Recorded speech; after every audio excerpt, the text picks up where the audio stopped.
right, welcome back to Prepping with Sarge. My guest today is my father, Bill, who is going to talk to us today about some winter survival tips from his days in the 82nd Airborne. Welcome, Bill. Thank you. So you were in the military. Can you tell us a little bit about the time you served? Yes, I served 3 years in the Army. I did my basic training, and then I went for some special training, and then after special training, then I went to the 82nd Airborne to try out for the Paratroopers. So when you got to 82nd Airborne, where did you go to training for that? Was that? I went to Fort Bragg, Fort Bragg, okay. And what was that? How long did that training go on for? The training went on for 4 weeks, very intensive. Okay. And what did you? What kind of things did you learn there? Well, first of all, they were going to weed you out to see if you were weak. And what they did was they ran you calisthenics every single day. You probably only slept like 5 hours a day. They would wake you up in the nighttime. They always inspected your foot locker, had to be tip-top shape. Your boots had to be shined when you're wearing boots with shine boots and your chinos. We wore khakis then, and the khakis had to have it be pressed neat. All right, and was there a high failure rate for the physical part of it or the uniform part of it?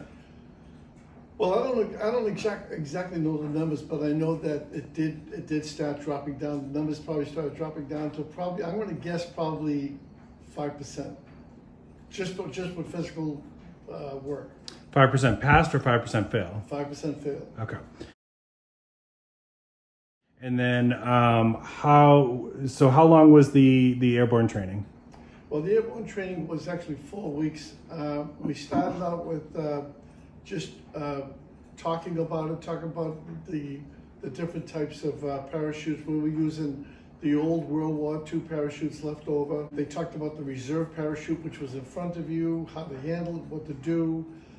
When you jump out of the plane, you're supposed to look up, make sure your chute opens up. You would count to 4 seconds, 1001, 1002, 1003, 1004. Then you would look up, and if the chute's not open, then you would put your hand over reserve.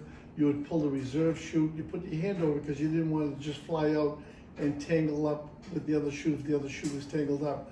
So you would put your hand over it so it wouldn't fly out, and then you would put both hands on it, and you would shake it out like you're shaking out a sheet for the bed. Okay. And how many jumps did you do in training school? In training school, we did 5. Okay. Now I've heard the term paratrooper used. Is that considered slang? Is that okay to use that word?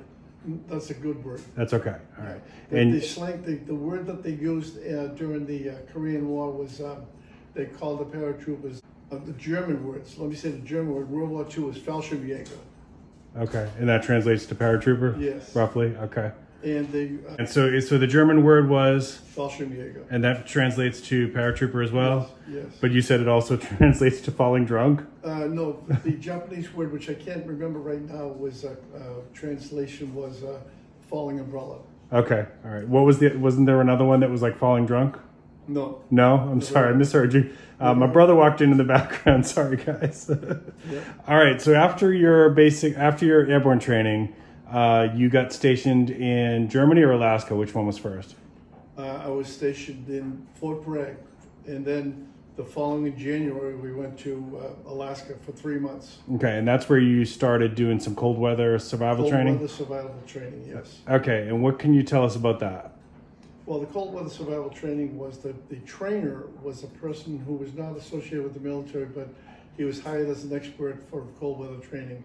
And one of the most important things he said was that to every 2 hours to change your socks, because the moisture in your socks from your body would get them damp, and then if they get damp, then your feet would get real cold real fast.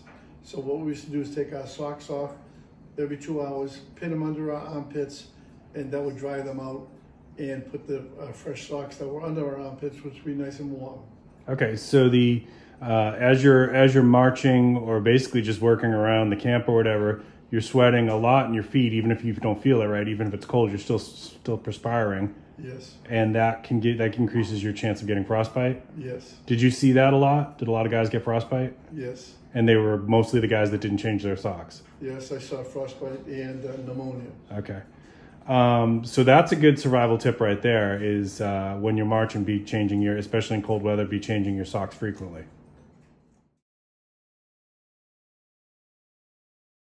And the other one is staying hydrated.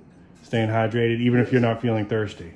Yes, the weather was very dry up there, so you had to make sure you stay hydrated. Okay, and you guys basically had water rations, right? Yes. Okay. Did they? And you said that the springs up there, because it was Alaska, they were pretty safe to drink out of at that time, anyways. Yeah, we had a good supply of water, but if we had to, we know we could go to the springs. Okay. What about at nighttime? Do you have any tips for people at nighttime if they were stuck out in very cold conditions? No, at nighttime we had what we did was when we slept together, we had 11 men in a 5-man tent, and we snapped 2 ponchos together. We slept 2 bodies under the ponchos.